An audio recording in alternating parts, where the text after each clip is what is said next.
Bismillah ar-Rahman ar-Rahim. Hello, people, and welcome to Footy Judgmo. I haven't done a lot of panel debates lately, but this is going to be static. This is going to be fantastic and great because we got Jim here today for the first time on the channel. Actually, the second time on the channel. If I'm not mistaken, repping Chelsea. K-Mac is here to break down all the transfers and the verts and everything.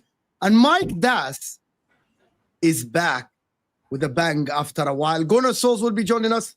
If you're watching this now, let's get the likes up, people. Hit that like button if you are here. Subscribe to the channel if you are new. A lot of people are asking about Inter. A lot of people are asking about things about the whatever thing that people are going to talk about, the article about some scandal. I said what I said on the Football Terrace. If Inter are found guilty, they are found guilty. I'm not going to stand behind it. If the Chinese owners have committed fraud, they should go after them criminally. They should go after them in court, of course. They should absolutely do that. And if Inter are innocent, they are innocent. And in terms of like Matthias asking about, are Inter going to the banter era? We might be going into a banter era as Inter, but I'm okay with it. We won the league title one time, and I'm fine with it. But we're not here to discuss that. We're not here to discuss this. We're here to discuss Ekitike to Chelsea, which looks like it's going to be soon. They're still quoted as 100 million. That is not going to be the case. Chelsea are not fucking paying 100 million for Ekitike. Verts to Liverpool. Are Liverpool next season going to be the strongest team in the league? And Arsenal, now it looks like they're linked to Semenyo. I don't know what people feel about that, about Semenyo and all the stuff. But big up everybody. How's everyone doing? Number one, K-Mac, how are you doing? I'm great. I'm great. Not like we haven't seen any scandals in Italy before, have we, mate? Yeah. But this is like much bigger. Like this is really committing fraud on like a high level, like in terms of like inflation. Like we have seen this in England, of course, inflating sponsorship deals and doing like under the table shit, you know what I mean, to actually keep the club afloat. Listen, from Inter being one of the best teams in the world to Inter being one of the worst teams in the world. It's just within like 90 minutes, which is actually crazy. Haven't you been like in the 3 Champions Leagues in like the last 5 years or something? Finals. Yeah, 2 Champions League finals, yeah. In the last 3 years, actually. If you're 3, mate, yeah. If you want to, it's 3. We've been actually 2 Champions League finals. How are you, Souls? Where do we start? Anywhere. There's so much going on. Yeah, there's not a lot going on other than it looks like it will be Liverpool City without Arsenal next season with Cisco and Semenyo.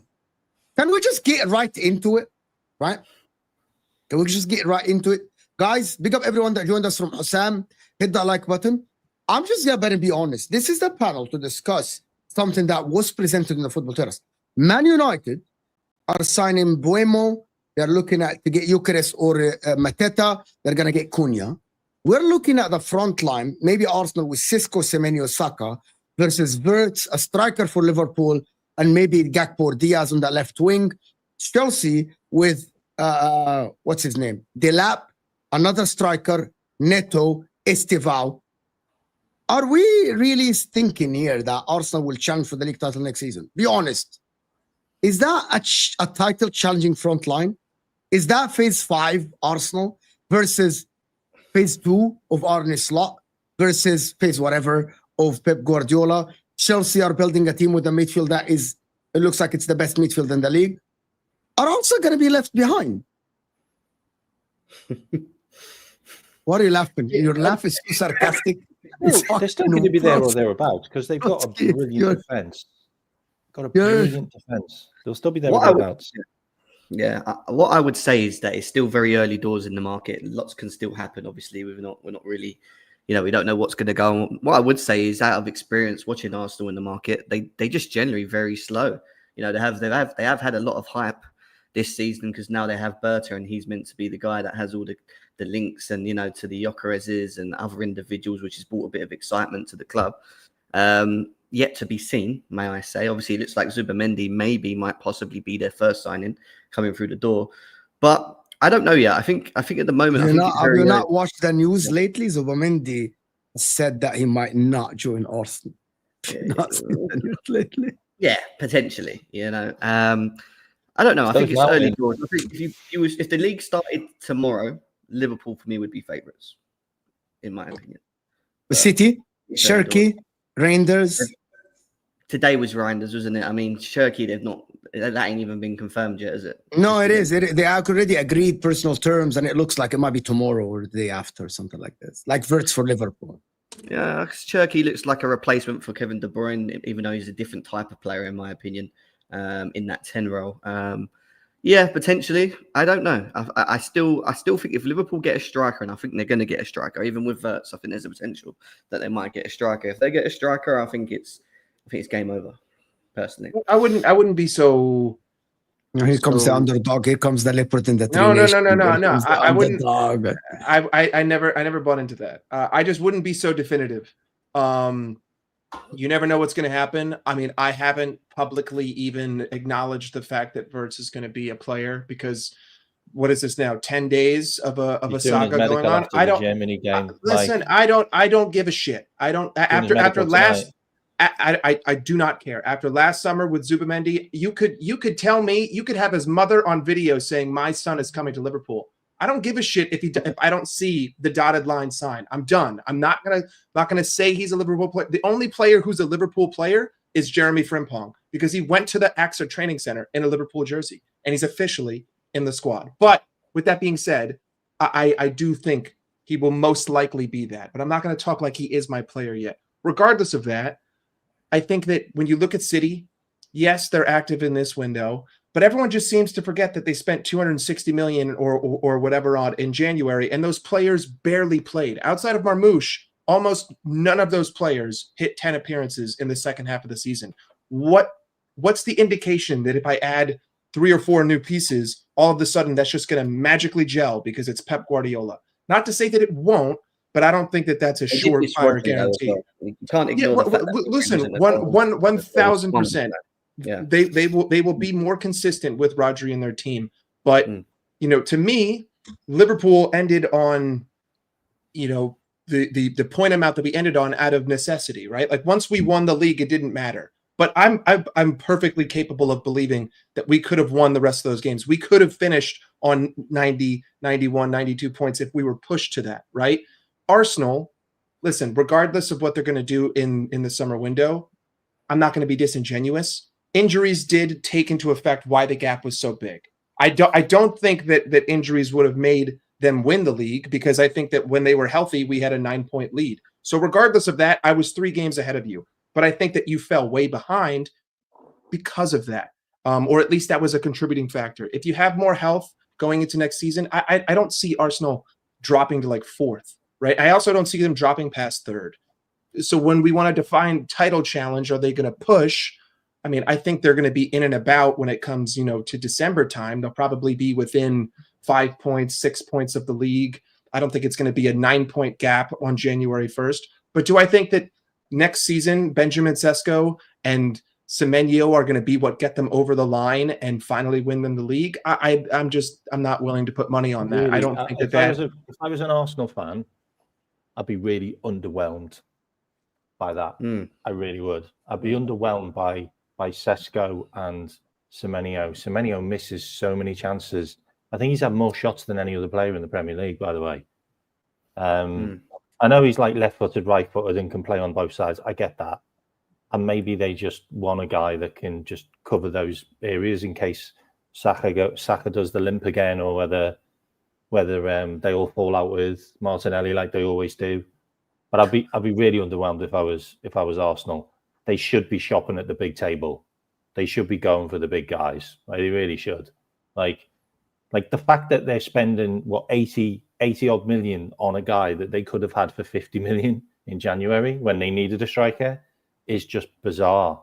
But the biggest problem Arsenal had, they just kept on getting players sent off. Like, the discipline was terrible last season, and the games that they got players sent off, they lost or they drew. So they need to sort that out more than anything else. And it also hit us the year before when we kept on getting players sent off. Like, most of the time they weren't actually sending off, but that's how VAR was with us last year. Is the most pressure on Arsenal next year? You can't say we had a discipline issue and then try and say like, oh, we got on. No, we also had some unjust red cards that they. No, we did as well. I'm saying. No way. I'm saying that. He's saying we as in Liverpool.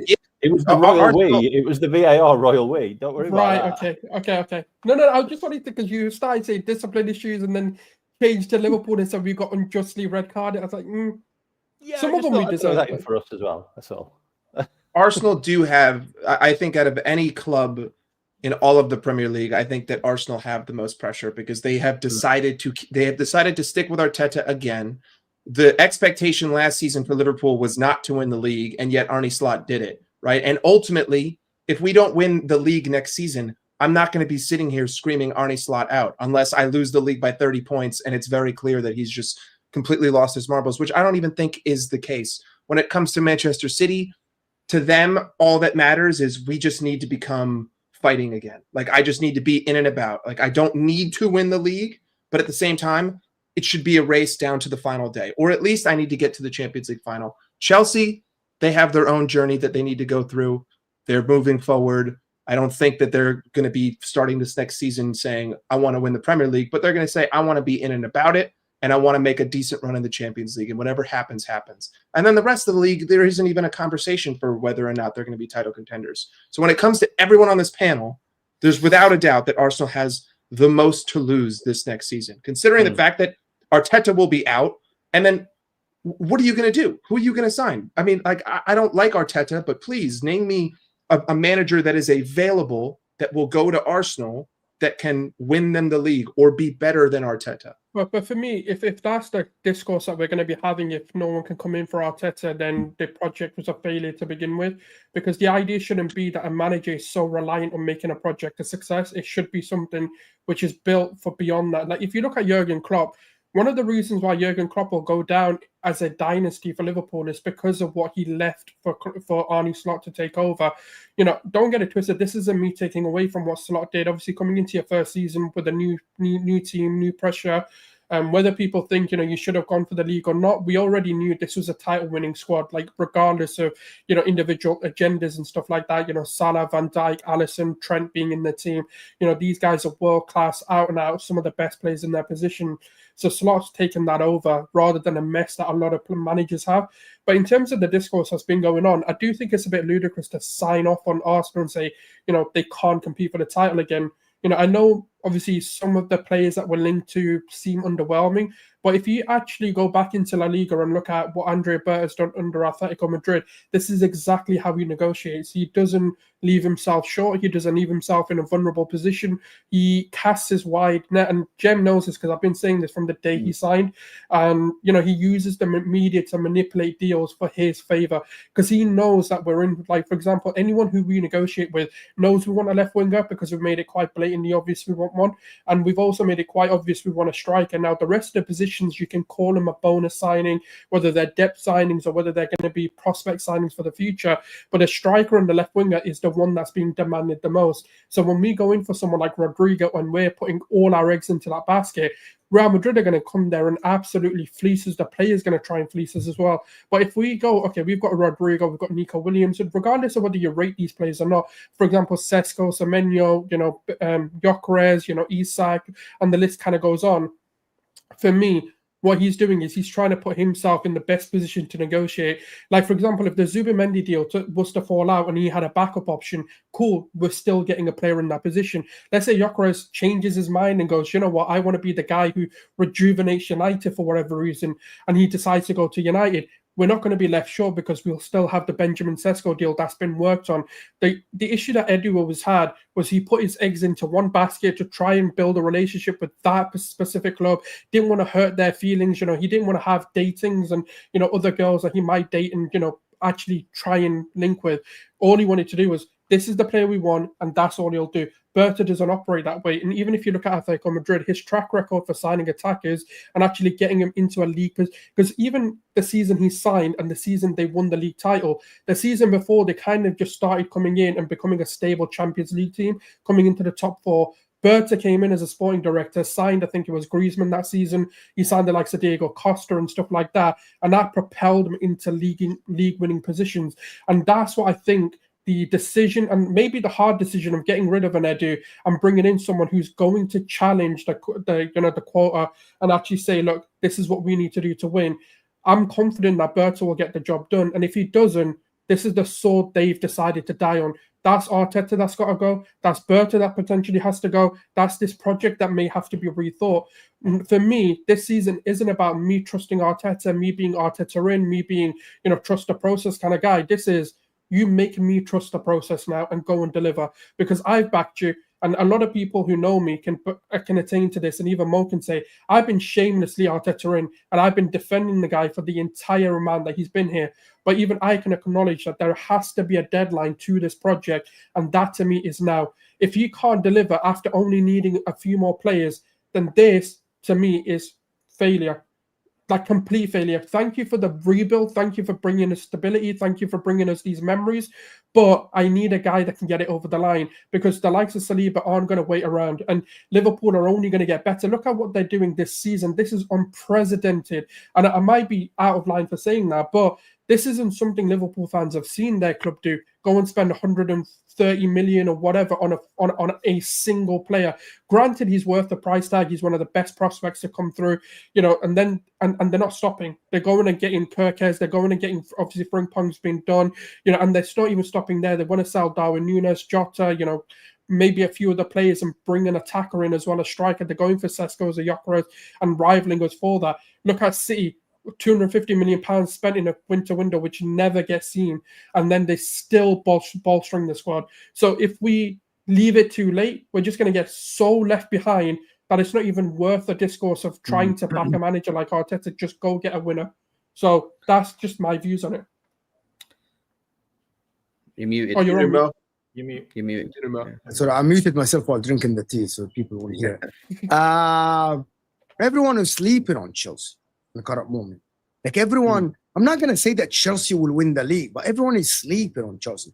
People keep talking about Chelsea not having experience. Yes, they're going after Mike Maignan, and I believe that deal will be done, by the way. I believe that Mike Maignan will end up being Chelsea player for about between like half the price. Chelsea want to pay 10 million, Milan want 30 million. I think it will be done by like 18 or to 20 million euros, maybe including bonuses. They are getting a young player from Brazil that people are saying he's the next big thing in Estivao.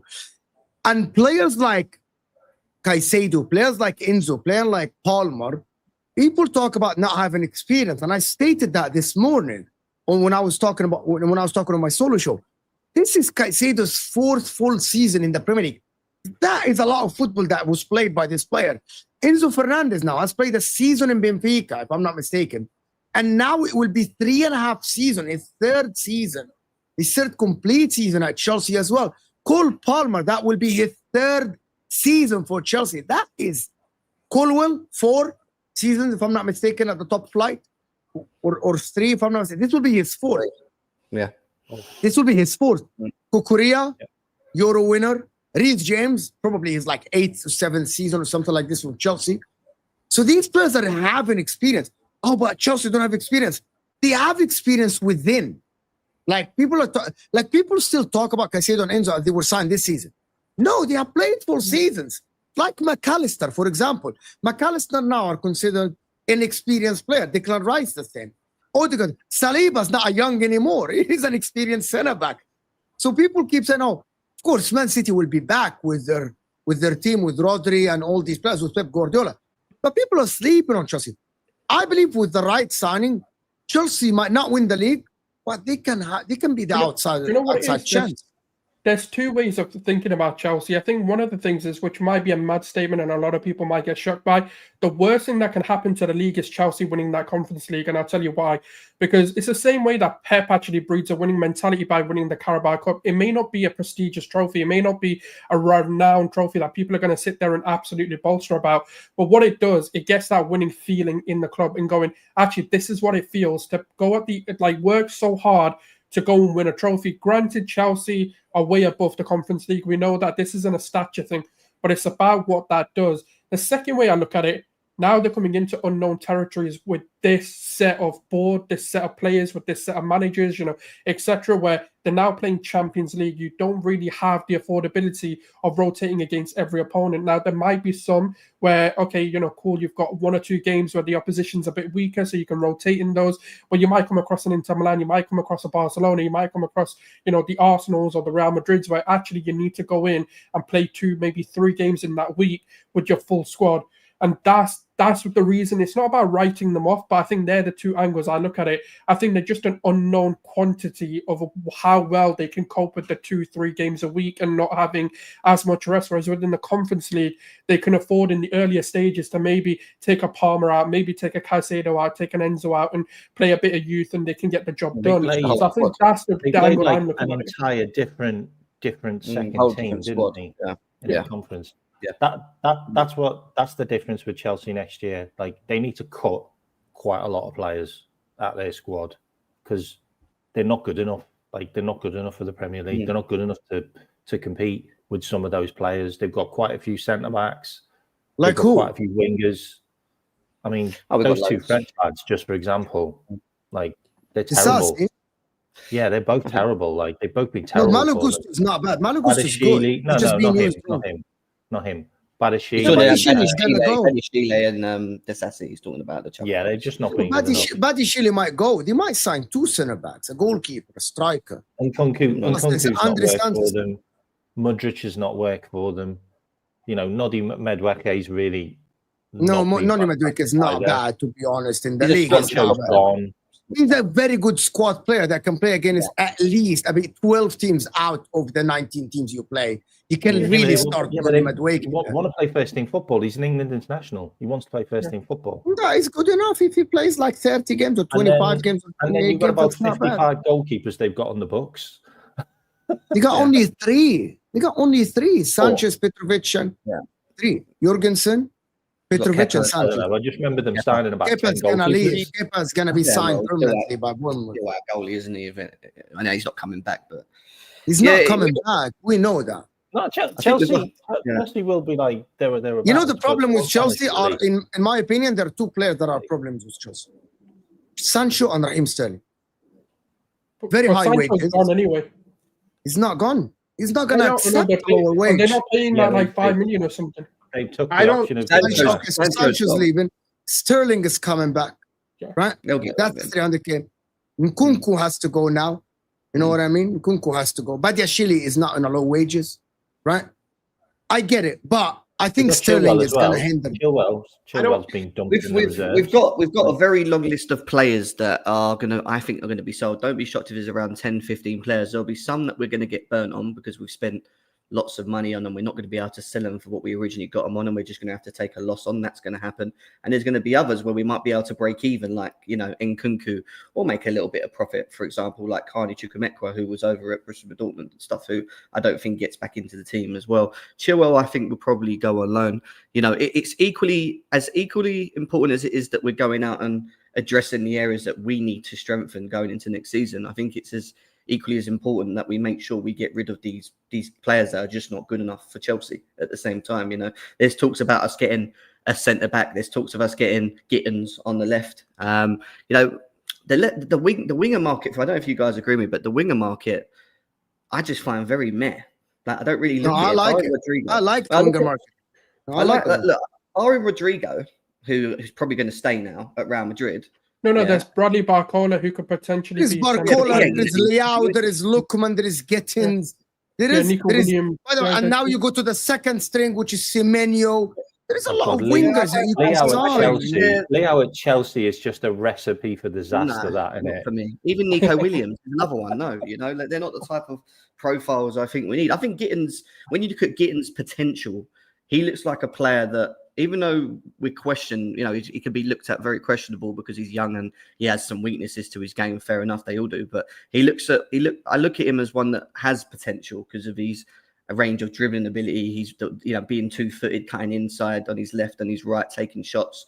He brings something we don't actually have already in the team off the left, and I think he'll be utilised off the left. So if we end up getting that done, that's good, but not for 50 mil. If we can get him in between the 30s and 40s, late 40s potentially, then I think Gittins is a good signing for us, especially now Sancho's gone. But it means, do we need to get another winger? Because, now we've let Sancho go as well.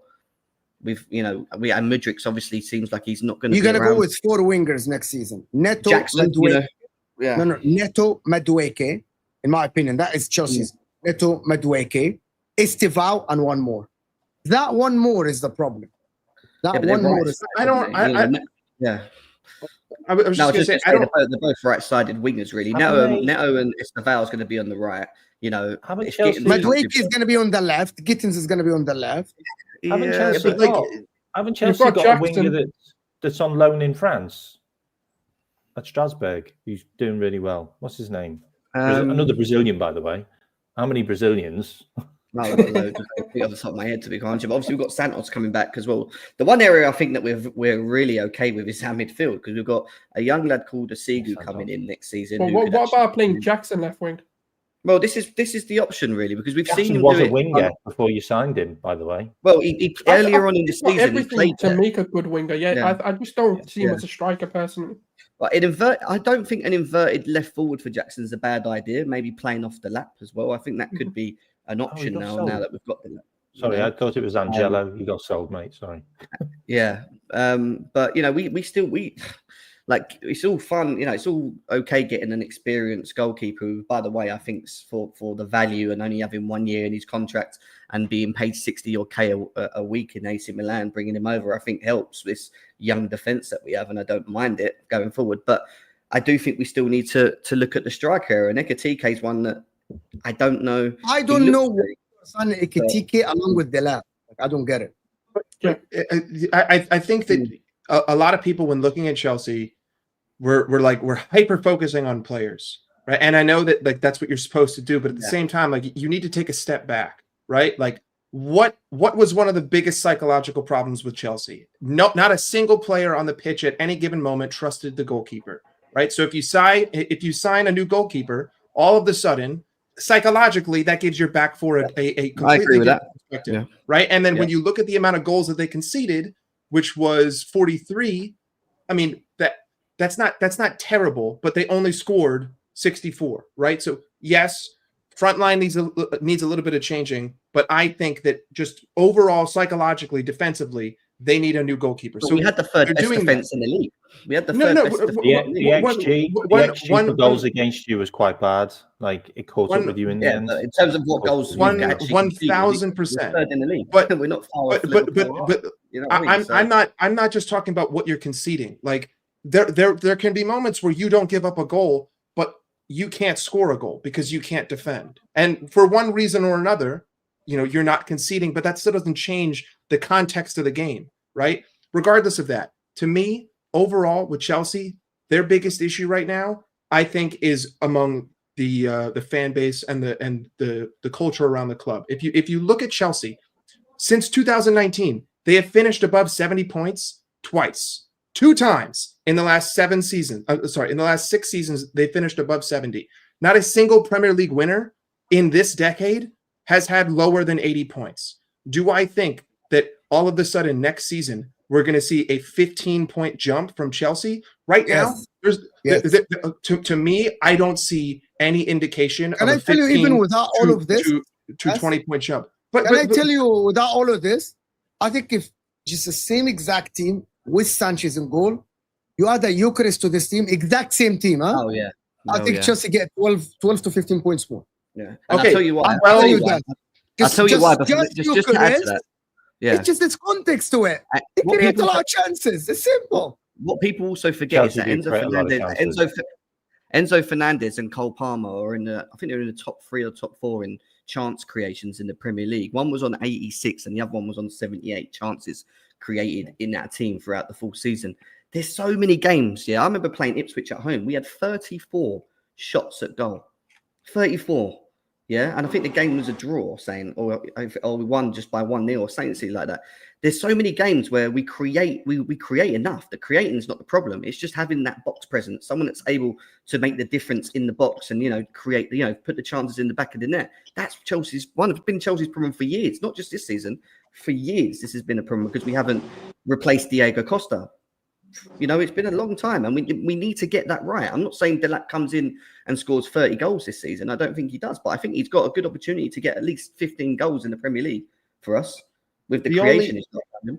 The only point I was trying to make with stating the fact that they've only finished above 70 twice in the last 6 years is that if you were to take incremental improvements year over year, stop going into every single season as though if we don't win the Premier League, everyone is like, we're shit, which is essentially the narrative. All season, it's, we could never compete for the title. We could never compete for the title. Year after year, it's the same narrative, right? If you just remove that simple idea of, okay, the expectation is not the Premier League, the expectation is to improve, I think over the next 2 seasons, we could see Chelsea competing for the title. But I think that within the culture of the club, there is a problem, and then that puts pressure on the club. And if you think that fans' opinions don't matter to the players or the coaches or the back room or the owners, you're out of your mind, especially at a club like Chelsea, where it's all about what you win. It's all about the trophies. That's the whole narrative. That's what the manager said at Christmas, didn't he?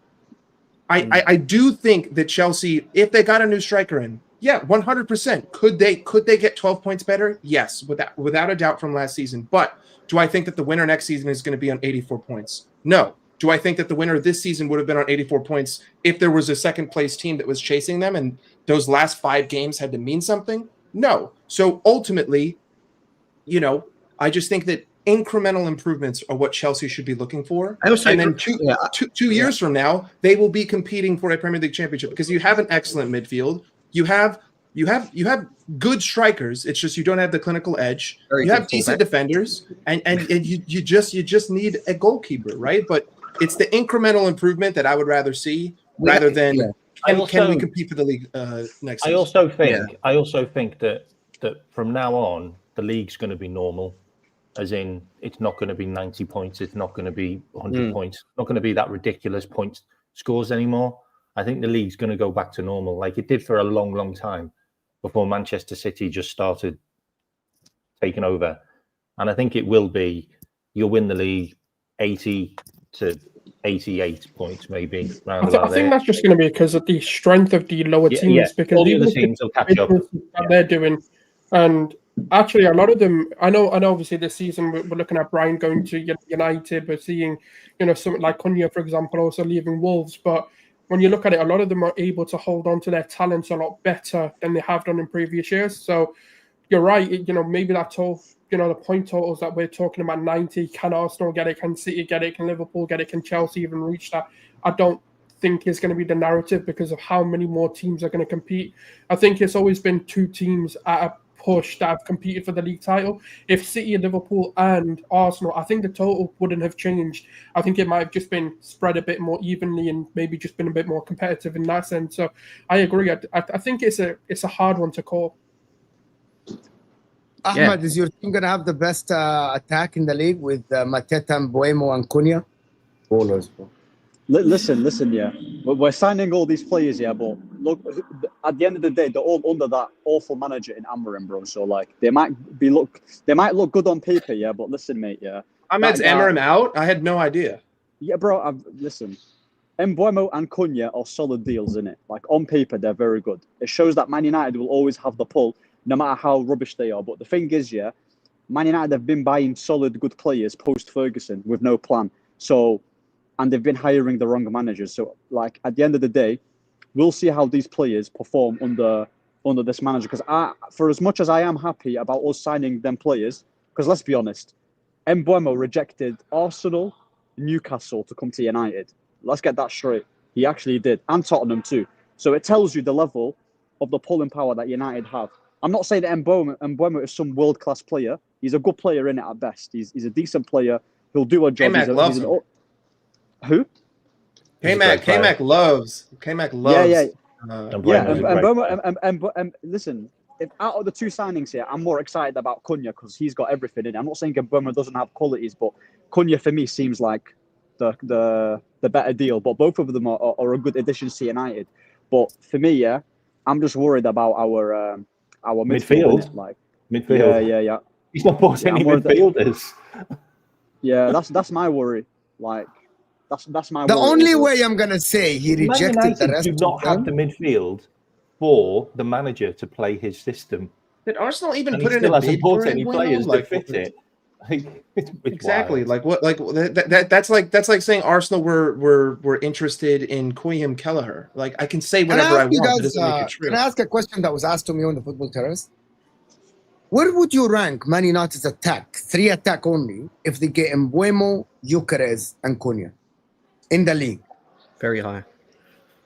Very high. Like where does that rank? Because they're not going to score the goals because they haven't got the midfield. Doesn't Where matter. does it come from? I wouldn't put them any higher than 6. 6 would be the absolute highest that I would put that. Okay, we can go through it. We can go through it. It's better than Arsenal's attack. It's better than Tottenham's attack. Who else have you got? Man City's attack. Who do they have? Liverpool at the current moment. They have Salah, Nunes, and Jota. So one of them, right? So only just one. Yeah, you have to choose one of them. That's at front 3. Who's starting? You have to choose one.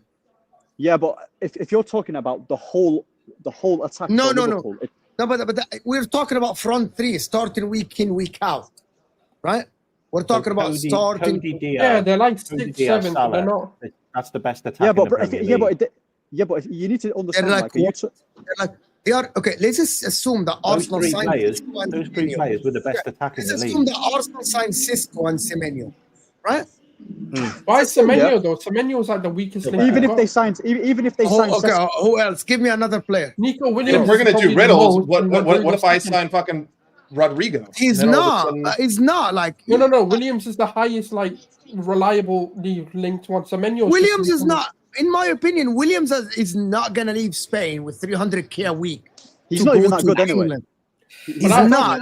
We know that. Awful. You know. He's rubbish. You got to get him away from the mountains. Let's do this. Diaz, Gakpo, Salah. Yeah. Chelsea at the current moment have Delap, Neto, Madueke. That's the front line. Like I'm just not gonna change it, right? At the current moment, Liverpool, Man City have level. By the way, Man City have Haaland, Marmoush, and Foden, or Semenyo, or Doku, whoever you want to choose. Yeah. Man United have Cunha. Okay, let's see. This is a hypothetical. If Man United sign Gyökeres with Cunha and that's top 3. That's top 3 easily, bro. Like, are you joking? Like, that's easily top 3 because you got to count the reason as well.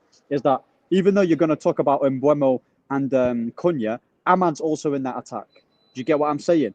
Ahmad's also in that attack. Yeah, he might be playing as a wing back. goals from every player there. Yeah, so on paper, yeah, Minimum. that is. No, but I'm not outstanding. adding Ahmad because Keyword now I'd be disingenuous. paper. I'm not gonna add Ahmad. Keyword on No, paper. but Mo. The thing is, Not the gonna reason add why you have Ahmad. to add the reason why you have to add Ahmad into it, yeah, is that even though he's not a new signing, but No, but he you have might- to take he one might- out. You have to take one out. Really You have to good take Only- one out. Yeah. no, but you named the whole If you Liverpool add attack. Ahmad, I can add Palmer to Chelsea then. Yeah, Well, of I course, mean, Tom. Liverpool did play a 4-2-4, so technically we have a front four. Like we can't Okay. do like you have to choose your top three. We know that it's in there Cunha, then now, Mbeumo. mate. I think they're We top know. 4. I think they're top No, but- 4, person. No, but They might yeah, be. there's. I told United fans, yeah, there is no excuse. Whether I think it's going to happen is different, but I'm telling people, yeah, this guy is getting Mbeumo and Cunha. Wallahi, yeah, there is no excuse not to be getting top 4 with that attack. Are you joking me? Hey, Are you kidding? but like There's no. you're Is talking. it you're better than City? Isn't it? Isn't Mbeumo better than Foden or Savinho? Anyone here would take Mbeumo over Savinho or I'm talking right winger. Or Season. Foden. And Mbeumo, I don't. We Recent can't look at form, these yeah. players on Okay, paper. This is because I want on paper. Of course, it is on paper. Man United don't even have Gyökeres yet. No, but Mo. what- I'll be I'm honest. just Yeah, answer the Go ahead. question. Would be you honest. take Mbeumo over Savinho or Foden? Yes. Mbeumo is more proven than Semenyo, innit? But Foden, I don't No. think so. No. Would you Foden's done take too much. Cunha The issue with Foden is he going to find his form again? Let me go with this. Would you take Cunha over Marmoush? Of course. No. Of course. No. Everyone here You're would over take Cunha. Nah, Marmoush for me. Marmoush. Yeah. Bro, Oh, yeah. Mo, let me tell you something, yeah? Right now, forget every single signing that Arsenal and Chelsea and all of them make it. Actually, maybe Chelsea because Palmer's in the 10. Cunha walks into every team, bro, right now. He walks into that Liverpool team over Szoboszlai. He walks into that Arsenal team over Odegaard. And Chelsea... Nah, we need better anyway. I'm not taking it. No, We need If he's better. coming to Okay, Chelsea, hold on, plays hold on. on left. Yeah, they're the Liverpool team because of the Ahmed. The issue that I have is that, okay, to me, what's always been a historical issue in this league, barring a few exceptions, but the statistical standard is that when you take a player of high quality from a lower table sitting club who plays in a low block, who performs exceptionally in that position, and you put them in a team that wants to play possession-based football, you get less output. That isn't That's to not say true. okay, hold on. That is not to say that the quality of player is diminished, but I have to see Brian Mbeumo work in a possession-based system that's dominating the ball, that's putting the pressure on the other team. I have to see Mateta doing the same without playing counter-attacking style low block football. I have to see the same from Cunha, right? Because right now, I have not seen that. I have only seen them play in the way that Wolves play, in the way that Okay. Palace plays, and the way that Brentford plays. And what do they do against big clubs when those players perform? They sit in low blocks and they hit on the break. Now, is United going to do that next season? Could No. they do that feasibly? Because we'll talk about Absolutely. Frimpong. But I just I want you to have the same treatment now for Frimpong and Kerkez. 100%. There is no guarantee that Frimpong and Kerkez are just going to come in. Although, okay, hold on. Here's the difference. Frimpong is coming. No, Mike. Hold on. Wait. Mike, Let they fit the I'm system gonna get before anybody. I'm gonna They're get fresh there. monsters. Number one, Monsters. we're talking about fullbacks versus forwards. Number two, Frimpong is a part of a league-winning Leverkusen, so I would not compare a league-winning Leverkusen to Bournemouth in terms of style of play. They dominate possession. They dominate games. What do you have? 21 GA that season. Okay, go check Frimpong heat map over the last season or two.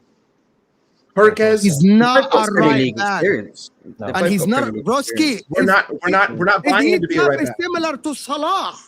We're but not buying him to be a Yeah, right but back. bro. Liverpool, yeah. Listen. Liverpool. I Right. said this months ago and I got laughed at. We are playing a back three in possession, and Gravenberch is going to be the sitter Frimpong in and the middle Kerkez of are the there defense. for their pace. They are there for their recovery pace and for their attacking their attacking abilities, their ability to overlap, their ability to work in tight spaces, and their ability to get back, right? Because ultimately, what do you want from a modern fullback? I don't need you to win duels. I don't need you to win constant one-on-ones. I need you to get back and cover space. And what's the best way to get back and cover space? Pace. And who made a fucking living doing that for a team that won 4 straight Premier Leagues? Kyle Walker. So ultimately, that is what the modern fullback is. And if he can come in and do that, I have no issues. But also, I'm never gonna compare a fullback to a lower table club compared to a striker, because I think that standard only applies to people who play up front. Because I think that you can take a fullback from Brentford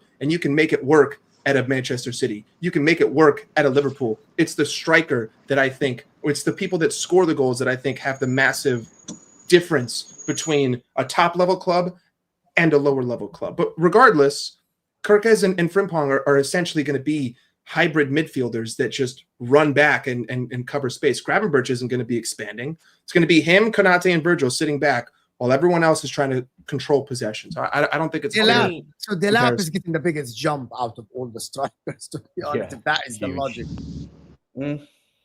I don't think that there's any guarantee he bangs. Can I say something on Manchester United though? Because this is the reason why Manchester United are probably where they are right now. Because they brought a manager in that just wanted to play his way, and he just didn't have the squad to do it. Yeah. And the wild thing is, he wants to do it again, and he hasn't signed anybody that's going to fit that system yet. Like, he's not got any midfielders in. He hasn't got any defenders that can play the way he wants to. Like, okay, Lenny Yoro's probably one of them. The others can't do it. Like, but Maguire can. Ugarte, who he used to have in his team. That's how bad he's been. But you're signing players that don't work hard. Are Man United going to be a little bit of a problem?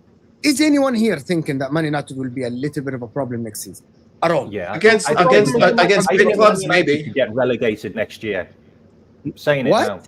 Say that again? Man United could get relegated next year. All right, that's I'm not going to go that far. I'm not going to go that far. No, not for me. Listen, can you not hear me? Can you not hear me? Relegation. Yeah. Okay, so listen. I'm going to be so honest here. I'm going to take away my United bias out, right?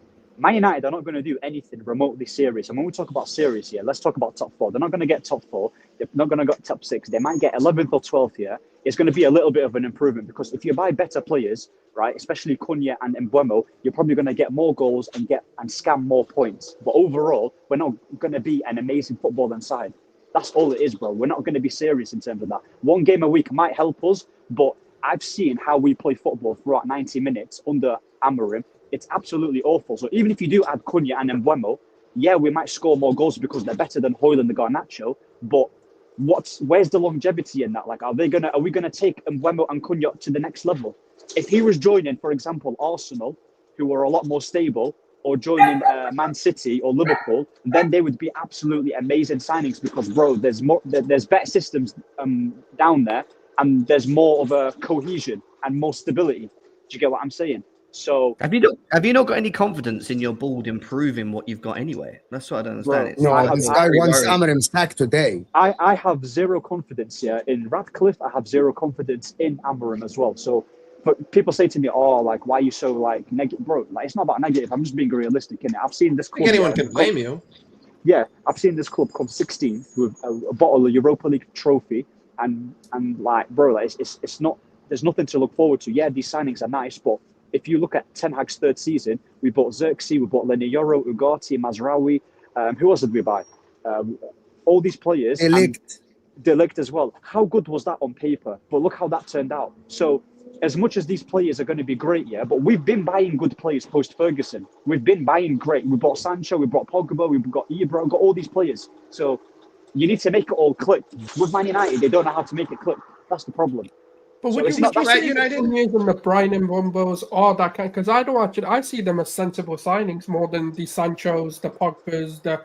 These are like star players who come in. Icing on the cake signings. Icing on the cakes, but you have to have a base, though. But this is a base. Yeah, this is a foundational signing. I think this is exactly what you need to do to kind of get back to where you need to be. And I think I look how far you finish depends on what more you do, because this isn't enough. You probably are quite a few seasons, like maybe a few windows, if this is how you're going to behave, from like actually mounting a serious challenge. But I think you're going in the right direction, just trying to sign the right kinds of players. But it's whether the manager has been fine. Get the best out of them. Yeah, the recruitment. Listen, the problem with those two signings. Sorry, they feel like mercenary signings. Like you're reaching, by the way. They're coming for a pay rise, and I don't think they realise how much work they've got to do. They have to do a lot of work for Manchester United. How are they mercenaries? because they're going from teams that are lower down and they're on bigger pay packets. They're mercenary signings. They haven't gone to win the Champions League. They haven't gone to compete for winning the league. They've gone for the bag. Don't forget though, they're still Man United, and they've still But wouldn't a mercenary be the opposite? Wouldn't a mercenary signing be someone who goes from a Champions League competing club to a club that just pays them more for money, mate. to do the same They've gone thing? For money. They've gone for money. I know that, but one's going from a lower level to a higher level, and one's Do you going feel like from they've a higher gone for level ambition to a higher to level. Manchester United, who just finished 16th? Yeah, but their form was that bad they could have been relegated. Bro, another five or six games, you could have been relegated if you had the whole season. You might have gone down. Then you can look at it, but you can look at it. Yeah, but that's not the point, though. They're not going to get paid any more than 200 bags a week. That is not like loads for players like Cunha and Mbeumo, who 250, are mate. Prem proven. 250, bro. 250. Like I said, yeah. The problem is here with takes like that is that we're negotiating with Canate over a £200,000 a week contract, and our fans are sat there going, "Oh, we don't think he's worth it." And Manchester United are paying 250k to these players. You're gonna pay worse. Yeah, you say mercenaries, but you're going to pay loads of money for words. The problem with rival fans is that they love to pocket watch Man United because deep down they know, that they would take them players at their club, so they have to find any bit of negative about it. How are these mercenaries? They're not going to get. We've not paid anyone yet over 200,000. I think the highest paid player under Ineos is 195, and that is Matthias de Ligt. So a mercenary would be giving them through Alexis Sanchez when he came to Man United. That's a mercenary. He went purely for the bag, 400 bags a week. So these aren't mercenaries. Going from Wolves and Brentford to United, just because we're not good on the pitch, it's still United, bro. It's still United. Ahead of you, both of them. Yeah, but that's not going to happen next season. Yeah, like, it's probably not going to happen next season. It doesn't mean they're going to get relegated. Too much faith in Manchester United, mate. I know you mentioned the possibilities of relegation. Like, you can't sign these type of players. They have not got a plan. They have not got any game plan whatsoever in any games. I agree with you. Terrible. And as poor as I think their two players make sense. No, I think they do. I actually think these profile players actually work for Man United. I don't know why people are making them sound. They're club signings. Mac, I think they're very good signings. What do you want them to do? Like sign championship players? I can't quite Liverpool. Okay, so they are 15. So majority of the players. Okay, so the majority of the players in the league are going to be higher than them, right? The only team that are below them are Spurs, which is not going to sign anyone from Spurs, and the three relegated teams. So they can only sign championship players, and you're not going to call them mercenaries. They have to go for other players. We bought two solid players, bro. I don't know how people can criticize. They literally have Cameron's Marcus not here Rashford yet. still. These lot fit really any well system. You can They are trying to steal Marcus Rashford. Exactly. Anthony that's just they're trying to get rid of trying to make Anthony. it work with the players that you paid millions and millions Luke Shaw for. as well needs to go. So, but they didn't work. But that's what you want them to stand still. The manager hasn't got anybody to work. What do you want them to do? Like stand still as a football club? Use what you've got. Every manager that's walked into Man United has failed based on the fact of the squad that they've inherited, and partly, and the board as well, right? The issue is, I don't think, even though they've signed players in the past, I don't think they're actually, like, the players they've signed have not automatically improved their squad to the point that they've got the balance that they need to move forward. And I agree with that. And that's they've all where they're left at Manchester United and gone on loan and done really well. So the problem is who? It's not the players. So what is your solution then? Hold on, everyone. Let me do this because I wanted to ask you this question. Hit that like button, people. We got over 800 people in the house. Hit that like button. Can somebody ease my nerves on City next season? Rodri back and all these signings. I cannot have another Pep era. Tell me it is going to be okay. It will be going. Liverpool will be favorites next season. Yes. Liverpool will be favorites this season. I think City win it next year. We'll see, but I think Liverpool will be favored. Big up Edward Scissorhands. Hair's looking good. Big up Ahmed. Oh, big up. Love. Yeah, big up Ahmed. Big up, man. Big up. Hit the like button, people. Hit the like button, chat. Hit that like button, people. Come on, listen to Luke. Come on, Mac. I despise Man United, but you're 100% going overboard on relegation and mercenary nonsense. Some players have aspirations to improve clubs. Yeah, I agree with that. I don't. It isn't fair to call Embuemo, Cunha, and any other player from Wolves or even Mateta a mercenary when they're going from a club as small as that to a club as big as United, regardless of where they finish. Manchester United are still probably the most well-known club on the face of the earth, with the only next rival being Real Madrid. So it doesn't matter where they finished. They are one of the two biggest clubs in the history of the sport. You go to any small town in the most remote places on the planet, they know two things: Real Madrid, Manchester United. And what's the common denominator between both of those? Cristiano Ronaldo. And that's probably 90% of the reason why they even know who they are. Regardless of that, I don't think that we can sit here and genuinely say that United are going to be getting relegated next season. Like, yes, they have a lot of problems. They have a lot of problems on the pitch. Yes, players leave that club and perform at a higher level when they go to either other Premier League clubs or other clubs around the world. But to me, it's not just the problems on the pitch. It's the problems off the pitch. It's the problems in the fan base. It's the problems at the board. It's the money. It's the fact that your stadium fucking leaks onto fans who pay money to sit in the stadium to watch you. It's the fact that your fucking hot dog buns are as hard as a fucking brick and that you don't care and you continue serving them. To me, they have a huge amount of issues, but they're not going to get relegated. I could see them improving with better players, but I don't see them improving to a point where they even get to the Conference League. I think Amorim has his own issues, but at the same time, this is very similar to how the first season went under Sporting. And then look how he turned that around. I'm not going to compare apples to apples and say that the Portuguese league is even comparable to the Premier League. But if he shows improvement, at the end of the day, if I'm a United fan, it's never going to happen, mate. It's never going to happen because that's perfectly fine. But when he had that crisis at Sporting, he was at Sporting. I just said okay. He was a Sporting player. He knew how to manage that club. I just said I'm not comparing it apples to apples. You're comparing it apples to apples. I just said I'm not comparing apples to apples. Like, that's exactly what you're doing. He's literally telling players. No, but the thing is, you know what's get out of my club, like Garnacho, like literally telling Garnacho, just get lost. Because you know how, sorry, I'm not sure what your name is. I'm so bad with names. But the Liverpool fan.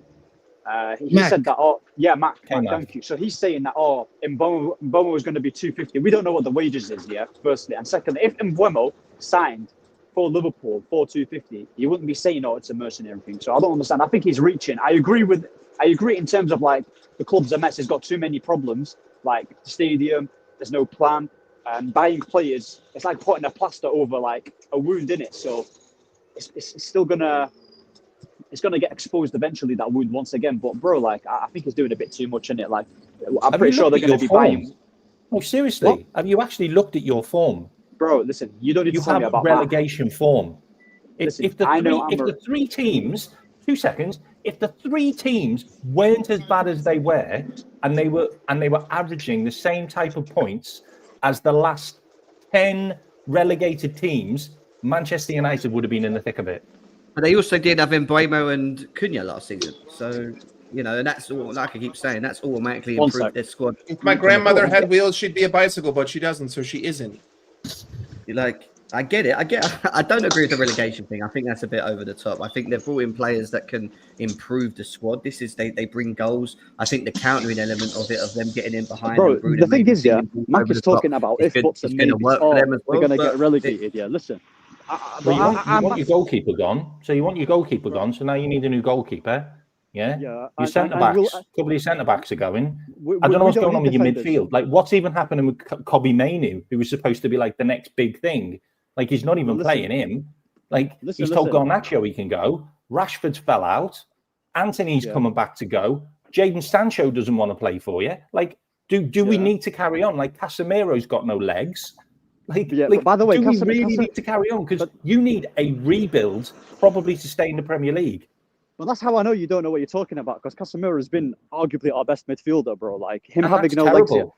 That's It's not terrible. terrible. It's not terrible. It's not terrible, yeah. Because Casemiro, yeah, this whole thing about no legs, yeah, is the biggest cop out I've seen in my life, bro. Casemiro is a solid player. He's a solid DM, and he's had perfectly fine, good performances for Man United. We should be absolutely keeping him. You're talking about the players that like Rashford, Anthony. Of course, we're going to get rid of them, yeah. They're on massive wages as well. You got to factor into that one because Betis won't be able to buy like Anthony straight away. So it'll probably be another I loan. can't believe that we're having an hour speaking about Man United. I know. What's going on here, No, man? What's going on, bro? What is going on? Mo, listen, the thing is, yeah, like They I need to swear be to you, talked about.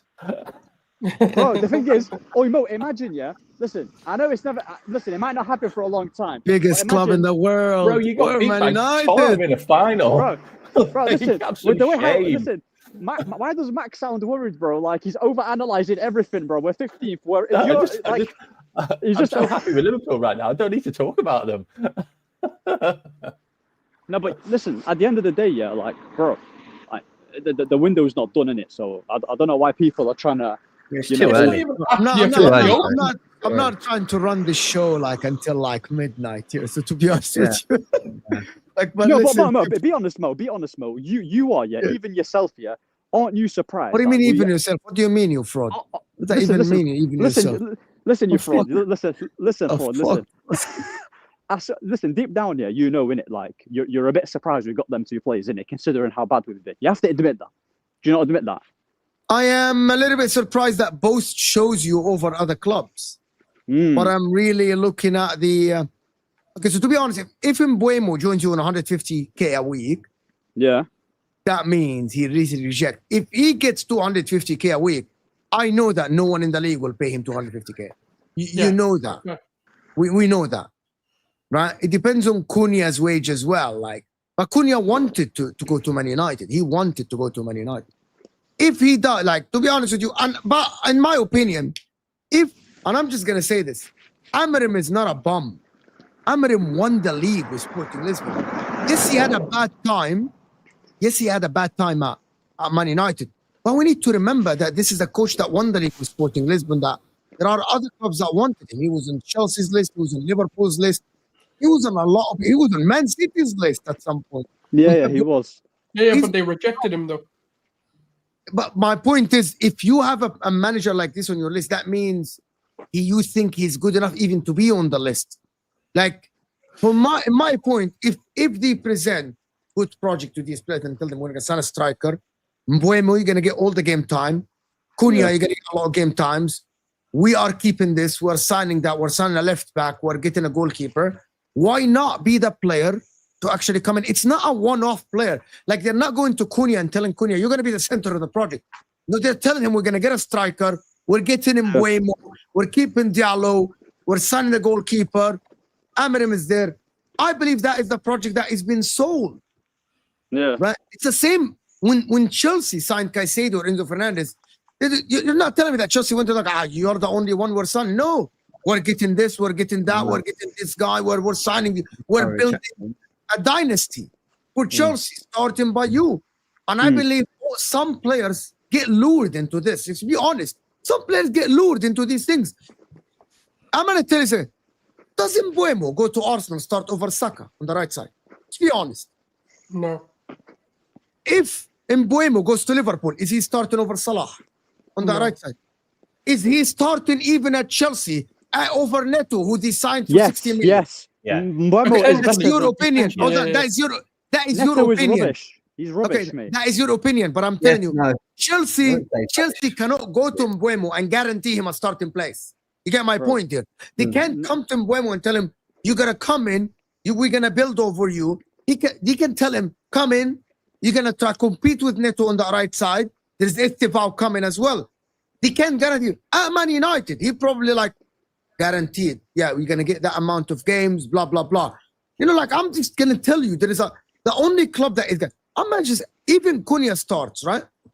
Cunha might not guarantee, like, Liverpool are going for Wirtz and a striker.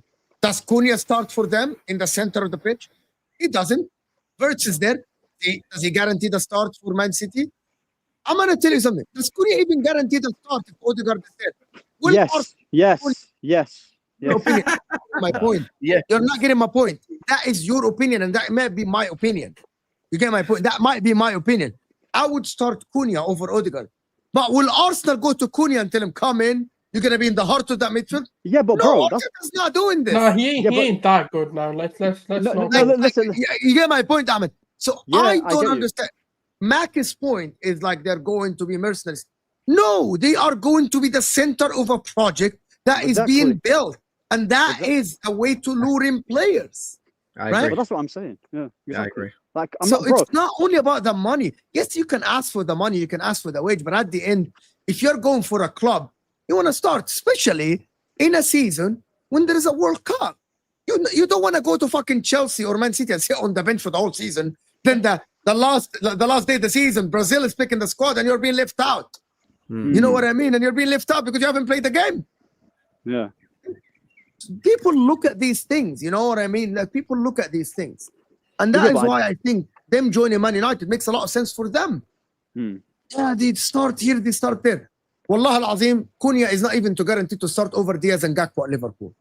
Like, Arne Slot might not guarantee him a start over Bro, over no, Diaz and no, Gakpo. but the thing is, bro, He's never on the he list. starts in that 10 over Sabazlai, bro, because Sabazlai is not good. Like, He you're was talking never on about the his list. because of his They're getting attitude problem. Ahmed, they're getting Verts. Florian. Yeah, but it's okay, not you him didn't. starting over this, but Liverpool are targeting a higher profile player. Yeah, but that's well, obviously, Florian Wirtz is an absolute quality player, in it. That's like the top echelon, in it. So if you're going to compare that, then okay, I can concede in that. But like, Cunha's not really a winger, so Gakpo and Diaz are more predominantly wingers, in it. You actually have to at least mention in the tens right now, in it, because I'm not counting Wirtz until he's fully signed. If you I get what I'm saying. actually think that's even worse for the Cunha argument because there's so many better tens. Name them, by the way. Name them. Cole Palmer, Odegaard's better. Okay. Foden, I'd say, is still better. Odegaard's better than Cunha. Next joke. Yes. Next Eze. joke. What do you mean next joke? Next joke. You I see mean, what I Cole mean, though, Palmer by the is. way. Cole Palmer Bro, is. Listen, Cole Cole Palmer Palmer, yeah, is the best 10 in the league. Yeah, Like, thank you. I've been saying that. Like, Palmer is Yeah, a for quality. Foden But- so far, even after a bad season, is still better. Odegaard's not better you've than got- Cunha. Who's not better than what? Odegaard's not better than Cunha, bro. Yes, he is. He's not. 100%. No, he he's is. not. 100%. He's not. There is not even a question in my mind. No, it's not even. Well, you're an Arsenal Jem, fan. don't Of even course, do there's no that. You're not question. that stupid. Come on. You're not that Come stupid. on, you're an Arsenal fan. Of course, there's no question in it. You probably think you've got like elite players. Do you get me? So Who said at the end of the day, day? well, the way how you're sounding, They're better than you think, Cunha, though. That's without question. listen, bro, But whether they're elite or not, I don't agree with that. But bro. You ask any sensible Arsenal fan, yeah, bro. They're taking Cunha in a heartbeat, bro. They're taking Cunha in a heartbeat at Arsenal. Do you get what I'm saying? Because you got to also realize, yeah, No, that he ain't Cunha's that good, also man. Cunha's also. I mean, bro, you probably gassed up Havertz in it, so potato in it. Look, Cunha's also played, yeah, in a striker for Atletico Madrid in a 2 in it. So he's played in many different positions. So it's not just like, oh, he can only play as in a 10. Like, the guy's got bare qualities about him. Crazy that we spoke only about We're Man still United. talking about Man United. Jesus. You know, I don't know. Every Crazy. business as well. Can we So it's talk about Liverpool for the next hard 20 minutes now, then? on United, it's like I don't think that 3 players are gonna win this club 35 fucking points. So They'll probably finish 7th. You know what's going to make me laugh is that lovely triangle in midfield of Bruno Fernandes, Casemiro, and Cunha. Wow, that's got some tackling and some running in that, hasn't it? Wow, the work rate in that lot. In fairness, Legs. Bruno's probably the only one, but the other two My is God, question marks. Bruno Fernandes is anyway, going to yeah, be. Bruno, the best thing that I can wanna happen to leave. United is Bruno actually does leave. Can I Yeah, actually, I like exactly. I agree Bruno. with that. Bruno. And obviously, United that's are a what's, like, mess, killed but the whole Liverpool window, fan is in my biased. opinion. Okay, fair enough, Mark. You think Well, that? That's where the hate real- Manchester He's United, that's fair. But the plan Yeah, is to well, I hate still. your club as well, innit? So like, it goes both Can I ways. just can I do that? Do you get me? Like, I can't stand Liverpool. innit? I get you. It's funny because Yeah. like Can I I do don't this? give a shit about United. Yeah, but the Can I thing do is, the you super don't have to chat, give a Ahmad? shit, innit? But at the end of the day, you can Ahmad? actually be logical about the club, innit? rather than trying to like. You can't hear anyone, I'm trying to be Ahmed. I'm trying to be logical. No, but I'm not saying you aren't. Ahmed, stop. Ahmed, I need to do the super chat. I can easily come here and say works. He can hear us. Like rubbish, innit? Can he hear us? He can hear anything, you get me? can he? Am I muted? Yeah, but obviously, Ahmed just comes on and just takes over the Am I show, doesn't he? muted? Every single time. He just goes off. He just goes off. Ahmed, Who? stop. Me? Stop. Listen. Stop. Bro, Stop. I'm But the I'm plan, outside, yeah, innit, bro? Habibi, That's why. stop Look at me, bro. talking. Stop talking. But the plan is to still have the squad and all the players you named are all the players you want to sell and bring in good players. 250 is a lie. I think we'll see. I think we'll absolutely see. I'm not sure if there's even time to talk about Liverpool, Chelsea, and Arsenal. Now talk about them. I want to talk about them. What do you want to talk about? Liverpool are retaining the title next season. We Now all forget know about that. them, lot. Oh, Yeah, he just said City are going to win the league, so it's fine. Yeah. You think I think Shirky, City will win. Reinders? I think they You will think do the Shirky, Reinders, Rodri is better than Wirtz, Gravenberch? Okay, well, let's exclude. Okay, great. Who has the best midfield? Wirtz, Gravenberch, McAllister, Palmer, Caicedo, Enzo, Shirky, Rodri, Reinders, Odegaard, Zubamendi, and Rice. Okay, I I can can answer tell you that. who's the worst. I I can answer that. tell you who's the worst, but Chelsea. Yeah, I can answer that, innit? So obviously, logically speaking, eliminate them frauds, Arsenal, innit? And then you talk about the other three. Now, if we talk about it's between. No. it's Hold on. I need to actually ask the Arsenal fan first. Oh, Before he go says. on. No, let him carry on. We've got a clip moment. here. Forget it. He spoke a lot. Can we get No, other let him people's carry opinion? on. This is it. Yeah.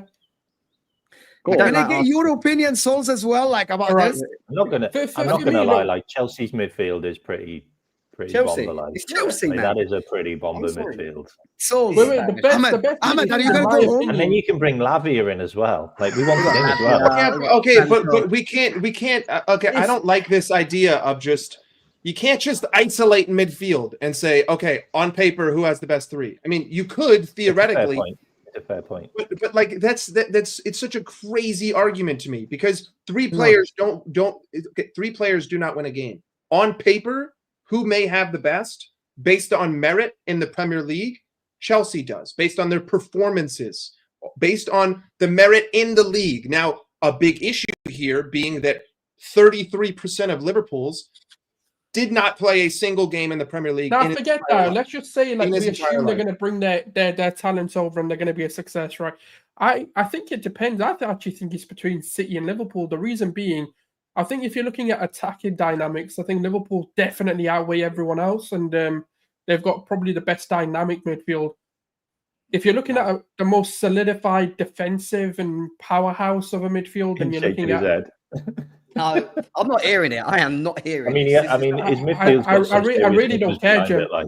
Jim, listen, you're going to be We've better got the than most us. dynamic. We've got the most players that have the different abilities in there. Caicedo, Enzo, two different. No, but profiles, Florian Wirtz is complement better each than all other. of them by Palmer. a million miles. Like, There's not I even know, a but question he's about not it. had a quality season Is yet. Florian Wirtz even better than Palmer? Is he better than Palmer? Yes, No, he's Yeah. not. by No, he's far not. better than Palmer. I- No way am I also gonna- but hold on. I By also far.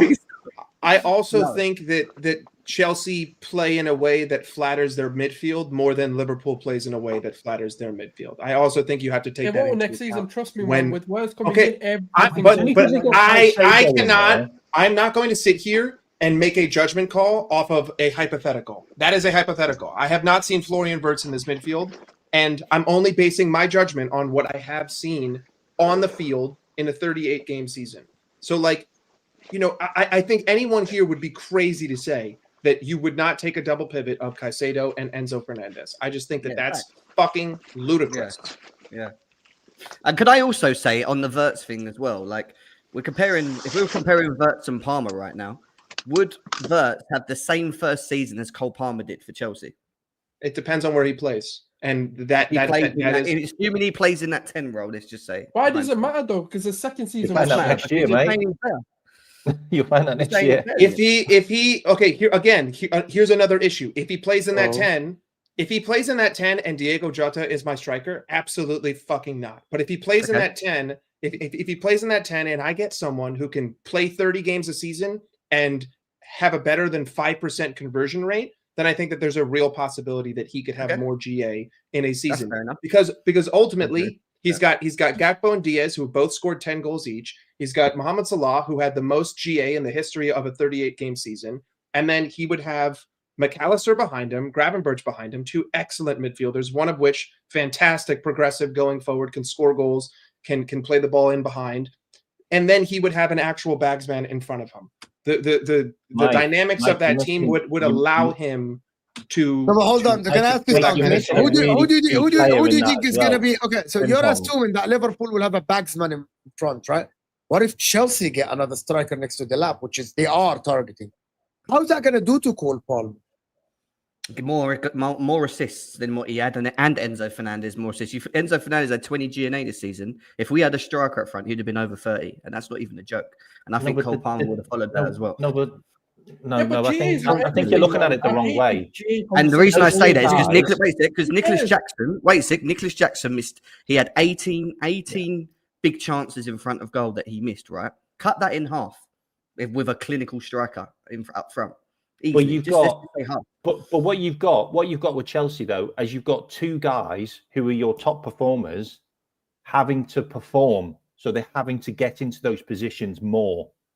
Okay. If you've got a guy up front that they trust, they won't be doing that. They won't need to. Okay, great. If Mohamed Salah has a striker, he won't be having to score all of this and do all of that. Yeah, you see, Mo, that is exactly why I'm not doing that logic, because I genuinely think that if Liverpool got Vert, if Vert signs the fucking dotted line and we get an actual bagsman in the 9, I think that your dependency on Mo goes down, but I think his overall output is going to go up. I think that he would actually get more goals. He would get more assists because now he has more space, because the whole narrative for the whole season was that get the ball to Mo, Mo's double teamed, hope that Mo makes a miracle. All of a sudden, hold on. I want to go back to that stage. That's wild. Even I'm saying that's wild, Mike, because you think that Mohamed Salah will be able to replicate or even get better than last season? Allow me to explain why. Who knows? Okay. Allow me to explain why. Jim, don't do that. Because we're being logical. Who knows? Yes. Logically speaking, it is very hard to replicate the best season in the history of the Premier League. Okay, sure. But at the age of 33, it's very hard. But hasn't Salah done it now the second time though? Because he did that goal scoring record breaker. I don't just say random shit have 47 and not have a reason to back it up. Yeah, but he had like 30-something goals and whatever his assists were that season as well. And he was never able to replicate that ever again. Until now. And he's I'm telling you why he's going to replicate it.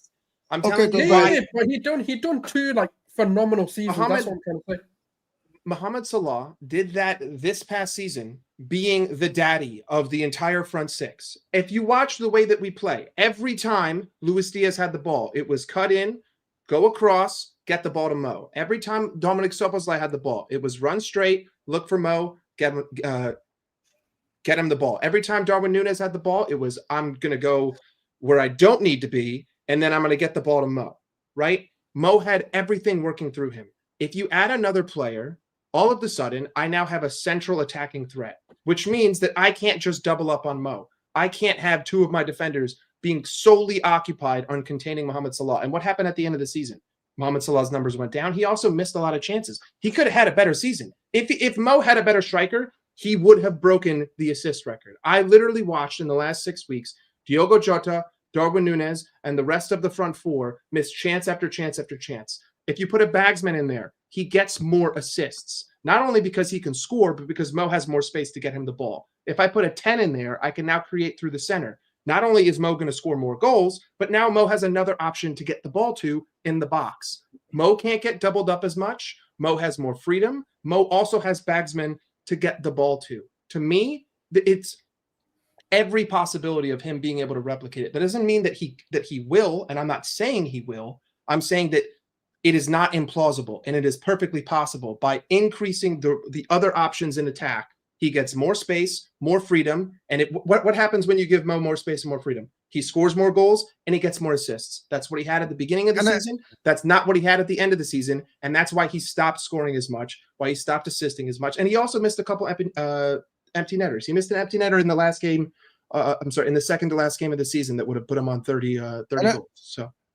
Can I give you like this is the statement, right? I actually think if Chelsea get a Eucharist or a striker, that is different. I think Cole Palmer is gonna have the most GA in the league next season. Yeah. The most GA. because Chelsea might not win the title. Yeah. Chelsea might not win the title, but I believe that Cole Palmer might get the most GA in the league.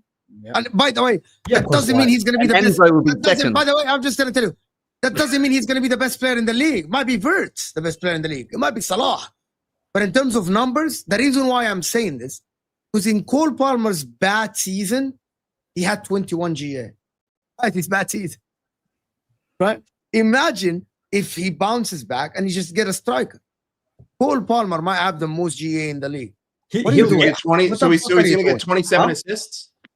How many penalties, Mo? Mo, how many penalties? Penalties are part of the game. It doesn't matter. So That's he's not going to the get point. 27. So he's going to get 28 GA just because he got a strike. He's going to get 20, You take 28 away all- more you take away all GA of Cole with Palmer's just one penalties. strike. When If did he I was say that he's gonna healthy- break the record? Hold on.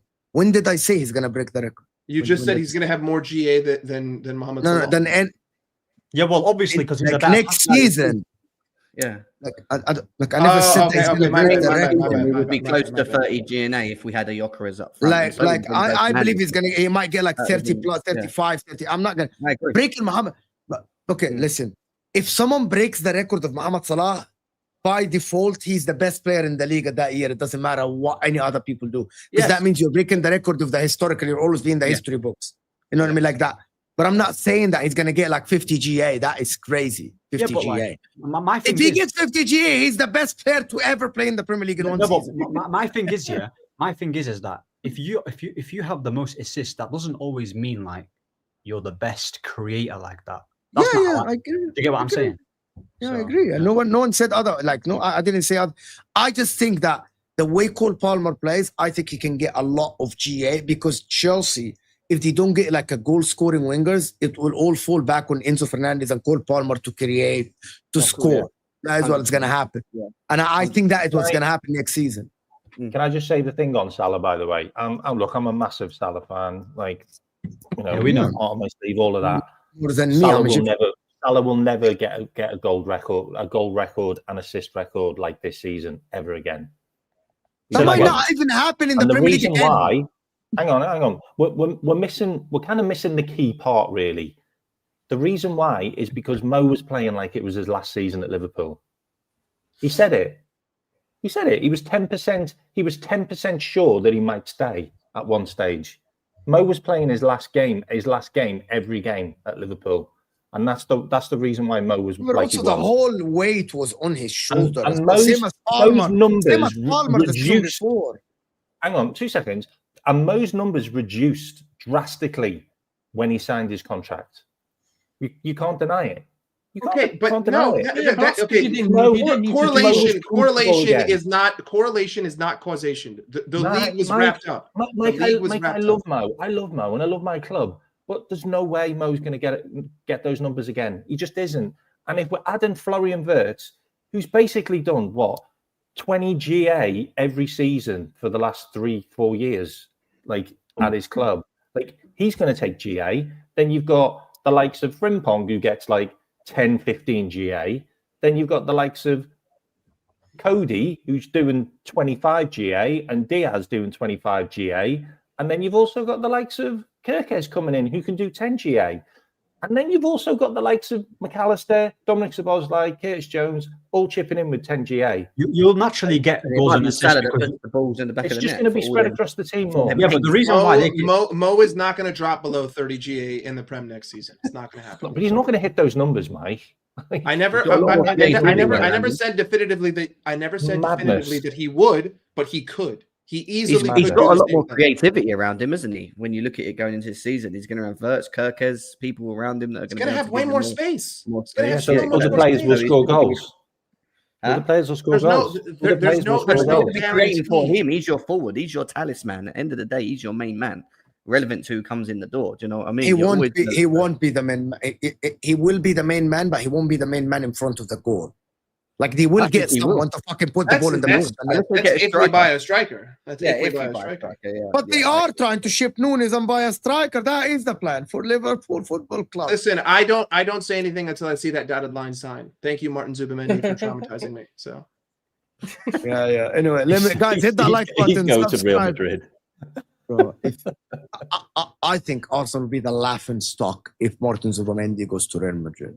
Oh, bro. He'd go to Real listen, Madrid. He always was. it'll be nice because we'll never have to hear that Arsenal, about Arsenal, Liverpool again. Arsenal. Everyone will just hyper focus on him rejecting Arsenal, not rejecting Liverpool. There is one more It's thing. just- If Arsenal let go of Thomas Partey and Zubimendi doesn't come through the window, I There's think they trouble. might be finished.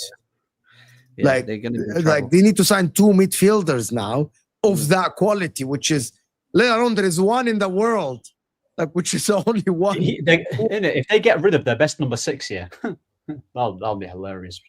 Jorginho, here we go. You could buy Leslie Ukuchukwu off us if you want. We're selling him. He might be good for you in the 6. We got a young We'll Spaniard take for Caicedo, you. Don't worry, we'll come in and take him. I say that. Caicedo, yeah, we'll take him. Yeah, good luck with that, mate. Never go. You can't afford Caicedo. I think they're going to have Anyway. a work. Yeah, I don't think they're going to have a great transfer. I think, bro, I would actually be worried if I were them because, like, you're seeing City being They are worried. serious. There's a lot of emergency streams. Bro, look, Reinders, I ate Nuri. Still, and man, Chuk. it is what it Like, is. That's crazy. We need to drop this whole idea that players are all of a sudden going to just transform City into the 4-peat City Bro, again. them players, yeah, are You know what- instantly like. You know the what I best. love the most? Trust me. You know what I love the most about Liverpool and City right now? City People are said getting our Darwin sloppy Nunes was better than seconds. Erling Haaland before he came in. City are getting our backup options that we've already spoken to and agreed terms with. The likes of Cherki and the likes of El Nouri. We've already spoken to them. They're already good to come to the club, and they're our second options. And guess who Man City are signing? Those Yeah, players. Oh, they're also signing our old coaching Long may it staff. They signed continue. Pep Linders and they signed our old set piece coach, who Crack are now on. over at Manchester City. But you know What what? is You this don't know anything rivalry about the... between City and Liverpool? I can't believe watch that. the hand- We got Yeah. Pep Linders. He Next knows season, everything about mate. Liverpool. I That's think crazy. I thought that is that is the sweetest rivalry in the history of the sport. Liverpool and City's come back again, bro. There's no vim in it. But listen, people, this was a great show. Fantastic having Jim back. Fantastic getting Mike Das back. Bruno Souls, thank you for being here. Mac, always great to chat to you, my friend. Ahmed, we spoke an hour on Man United. That is You happy? that is ridiculous. That is ridiculous. Never again. I don't think that will ever happen again. Too much. I don't think that was ever happen Never again. again. 1 hour is a bit of a stretch. No, it's 30-minute max. It was actually 1 hour. I actually have the timestamp. Man United going down. I might put a cheeky 100 on that. But what? I might Good put luck. a cheeky 100 quid on that. Good luck with He's that. actually back in it. They Fair might play. they might not pay you out, so just be Okay. mindful. Anyway, bigger people. This will take you to Image Chef. Myself and Osama are going later tonight to discuss about the transfer market and stuff. I will see you guys soon. Thank you for everyone supporting the channel. Hit the like button before you go. We're out of here. Peace.